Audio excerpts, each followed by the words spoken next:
বাংলাদেশ সীমান্তে অতিরিক্ত ভারতীয় সেনা মোতায়েনের দাবি, সত্যতা জানাল রিউমর স্ক্যানার। বাংলাদেশ সীমান্তে অতিরিক্ত ভারতীয় সেনা মোতায়েনের দাবি, সত্যতা জানাল রিউমর স্ক্যানার।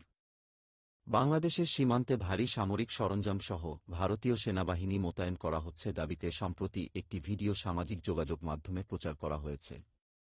প্রচারিত ভিডিওটি একটি রেল ক্রসিংয়ে ধারণ করা হয়েছে, যেখানে ভারতীয় সেনাবাহিনী ট্যাঙ্কার বোঝাই একটি ট্রেনকে দেখতে পাওয়া যায়।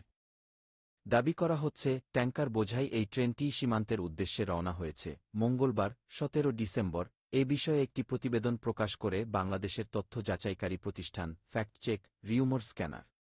তাদের অনুসন্ধানে দেখা যায়, বাংলাদেশ সীমান্তে ভারী সামরিক সরঞ্জামসহ ভারতীয় সেনাবাহিনী মোতায়েনের দাবিটি সঠিক নয়, বরং ভারতের উত্তর প্রদেশের মুজাফফরনগরে ধারণ করা ভিন্ন ঘটনার পুরনো ভিডিওকে আলোচিত দাবিতে প্রচার করা হয়েছে। দাবিটির বিষয়ে অনুসন্ধানে শচীন কুমার নামের একটি ইউটিউব চ্যানেলে গত 21 নভেম্বর প্রচারিত একটি ভিডিওর সন্ধান পাওয়া যায়। ভিডিওটি পর্যালোচনা করে দেখা যায়, আলোচিত ভিডিওটির সাথে এটির মিল রয়েছে।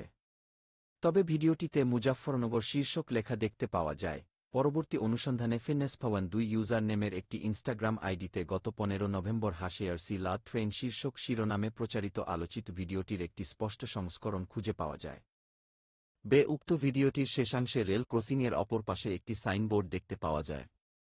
সাইনবোর্ডটির লেখা অনুবাদের মাধ্যমে জানা যায়, এতে মা কা আশীর্বাদ কালেকশন লেখা রয়েছে, যার বাংলায় অর্থ মায়ের আশীর্বাদ কালেকশন। পরবর্তীতে মুজাফফরনগর এবং মা কা আশীর্বাদ কালেকশন তথ্য দুটি সূত্রে জাস্টাও নামের ওয়েবসাইট থেকে মুজাফফরনগরের ডালচান্দ মার্কেটের সন্নিকটে এই নামের একটি দোকান আছে বলে জানা যায়। এছাড়া গুগল ম্যাপে দেখা যায়, উত্তরপ্রদেশের মুজাফফরনগরের গান্ধী কলোনিতে এই নামের দোকানটি রয়েছে। পাশাপাশি গুগল ম্যাপের সহায়তায় দেখা যায় যে, মা কা আশীর্বাদ কালেকশন নামের ওই দোকানটি থেকে প্রায় 600 মিটারের দূরত্বে একটি রেল ক্রসিং রয়েছে। এটির স্ট্রিট ভিউ পর্যালোচনা করে লক্ষ্য করা যায়, উক্ত রেল ক্রসিংয়ের পাশে থাকা ঘর সাদা-কালো রঙের হাইট-বার বা গেট, বৈদ্যুতিক খুঁটি, সিগন্যাল পোস্ট এবং বিজ্ঞাপনের বিলবোর্ডের মিল রয়েছে। তবে স্ট্রিট ভিউটি 2023 সালের জুলাই মাসে ধারণ করায় ছবিতে থাকা বিলবোর্ডে ভিন্ন বিজ্ঞাপন দেখতে পাওয়া যাচ্ছে। পরবর্তীতে ভিডিওটি ট্রেনটির যাত্রাপথ বিশ্লেষণ করে দেখা যায়। ভিডিওটিতে ট্রেনটি ডান দিক থেকে বা দিকে যাচ্ছে।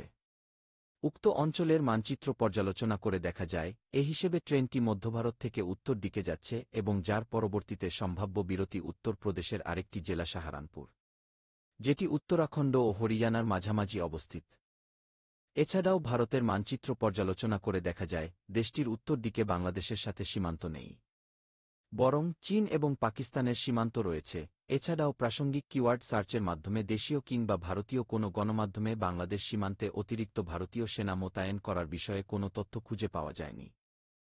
সুতরাং বাংলাদেশ সীমান্তে ভারী সামরিক সরঞ্জামসহ ভারতীয় সেনাবাহিনী মোতায়েন করা হচ্ছে দাবিতে ইন্টারনেটে প্রচারিত তথ্যটি মিথ্যা।